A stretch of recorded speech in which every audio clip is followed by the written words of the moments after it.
ఇక బతుకమ్మ చీరలు ఇవ్వకుండా కాంగ్రెస్ ప్రభుత్వం మహిళలను మోసం చేసిందంటూ కరీంనగర్ జిల్లాలో బీఆర్ఎస్ ఆధ్వర్యంలో మహిళలు వినూత్న నిరసన తెలిపారు. తెలంగాణ చౌక్ వద్ద బీఆర్ఎస్ ప్రభుత్వంలో ఇచ్చిన బతుకమ్మ చీరలను ప్రదర్శిస్తూ మా చీరలు ఇక్కడ ఉయ్యాలో మీ చీరలు ఎక్కడ ఉయ్యాలో అంటూ మహిళలు బతుకమ్మాడారు. కాంగ్రెస్ పాలనలో ఉయ్యాలో ఇచ్చిన హామీలు అమలు కాలేదు ఉయ్యాలో అంటూ పాటలు పాడుతూ బతుకమ్మాడుతూ నిరసన వ్యక్తం చేశారు. అబద్ధపు హామీలతో అధికారంలోకి వచ్చిన రేవంత్ రెడ్డి ఇచ్చిన హామీలు అమలు చేయకుండా అన్ని వర్గాల ప్రజలను మోసం చేసిందంటూ బీఆర్ఎస్ మహిళా నేతలు మండిపడ్డారు.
తెలంగాణ ఆడపడుచులందరికీ దక్కే అరుదైన గౌరవం తెలంగాణ బతుకమ్మ పండుగ.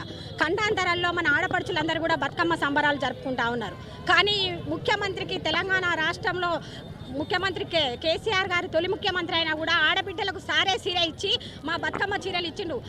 రేవంత్ రెడ్డి ఇవి మా బతుకమ్మ చీరలు, నీ బతుకమ్మ చీరలు ఎక్కడా? తెలంగాణ రాష్ట్రం వచ్చిన తర్వాత తెలంగాణ ప్రజల ఆత్మగౌరవాన్ని ఆకాశమంతా ఎత్తులో నిలబెట్టి మన బతుకమ్మ ఆ రోజు తెలంగాణ ఉద్యమంలో కీలక పాత్ర వహించి ప్రతి ఒక్కరిని కూడా రోడ్డెక్కించి బతుకమ్మ ఆడించి మన నిరసనను తెలియజేసి తెలంగాణ రాష్ట్ర సాధనలో కీలక పాత్ర వహించిన బతుకమ్మను ఈరోజు రేవంత్ రెడ్డి అవమానిస్తూ ఉన్నాడు. తెలంగాణ ఆడబిడ్డలందరికీ ముందస్తుగా బతుకమ్మ శుభాకాంక్షలు. తెలంగాణ ఆత్మగౌరవానికి అస్తిత్వానికి ప్రతీకైన, తెలంగాణ సంస్కృతికి సాంప్రదాయాలకు ప్రతీకైన తెలంగాణ తల్లిలో నుంచి బతుకమ్మను వేరు చేసి తెలంగాణ అస్తిత్వాన్ని దెబ్బతీసే కుట్ర చేసిండు ఆనాడే రేవంత్ రెడ్డి. అధికారంలోకి రావడానికి అలవికాని హామీలు ఇచ్చిండు. 420 హామీలు, 6 గ్యారంటీలు అన్నాడు. ఇప్పుడు అధికారంలోకి వచ్చిన తర్వాత చెయ్యి చూపిస్తున్నాడు, అభయహస్తం చూపిస్తున్నాడు. ఇప్పటికైనా రేవంత్ రెడ్డి అనేటైనా మొన్నటిదాకా అందరు ఆడబిడ్డలకు 2 చీరలు ఇస్తామని చెప్పిండు. ఎంగిలి పూల బతుకమ్మ అయిపోయింది, రేపు సద్దుల బతుకమ్మ. ఇప్పటి వరకు ఒక్క చీర కూడా ఇయ్యలేదు. మరి ఎప్పుడు ఇస్తాడు? బతుకమ్మ చీరలను పేరు తీసేసి ఇంద్రమ్మ చీరలని పెట్టిండు. మరి ఇంద్రమ్మ చీరలు ఎప్పుడు ఇస్తాడు? ఏం చేస్తాడు? ఆనాడు బాపు కేసీఆర్ గారు తెలంగాణ ఉద్యమంలోనైనా, తెలంగాణ వచ్చిన తర్వాత 10 ఏళ్ళైనా తెలంగాణలో ప్రతి దగ్గర బతుకమ్మను ఒక భాగంగా చేసిండు. ఆడబిడ్డలందరికీ చీరే సారబెట్టి గౌరవించుకున్నాడు. కానీ ఈనాడు ఈ రేవంత్ రెడ్డి తెలంగాణ మీద గౌరవం లేక, తెలంగాణ బతుకమ్మ మీద గౌరవం లేక రోజుకో మాటలు మాట్లాడుతున్నాడు. ఆనాడు కొండా సురేఖ, సీతక్క వీళ్ళందరూ కలిసి బతుకమ్మ చీరలను పిట్టలు కొట్టడానికి గడతాండ్రు, అది ఇదని చెప్పిండ్రు. మరి ఆనాడు అన్నోళ్ళు ఈనాడు ఎక్కడున్నారు?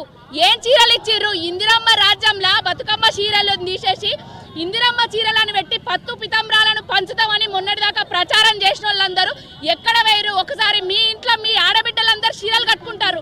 మా తెలంగాణ రాష్ట్రంలో ఉన్న ఆడబిడ్డలందరికీ చీరలు ఎప్పుడు పెడతారు?